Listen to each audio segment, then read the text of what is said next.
माझं नाव इसू मेमन आहे. माझ्या आईच्या घरी 2 दिवस झाले लाईट नाही. तुम्ही इथं येऊन बघितला, मीटर मध्ये लाईट आहे, पण एमईसीबी मध्ये गेलो वल्लीपीरला, तिथं बोललो साहेब लाईट नाही घरची, असं झालं. बोलले तुमची तेजश्री वरून नवीन मीटर आहे ना, ते तिथून बंद केलाय, बिल तुमचा भरायचा आहे. तुम्ही 2 दिवस अगोदर हे बिल भरलाय, बिल भरून क्लिअर झालाय. ते बोले अर्धा तास मध्ये लाईट येणार, तर अर्धा तासामध्ये लाईट आली नाही.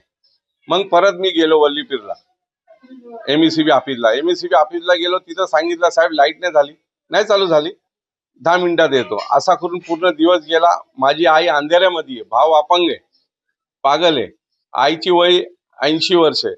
पण त्याला सांगितलं मी, आता पण सकाळपासून माझे 12 ते 13 चक्रे झाले, साहेब येतो साहेब येतो साहेब येतो, करतो करतो करतो.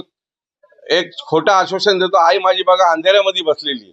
आज उपासचा पवित्र महिना चालू आहे, आतापर्यंत जेवण नाही केलं, अंधेऱ्यामध्ये पूर्ण अंधेर आहे. तर आता काय बोलायचं बोलाय ना.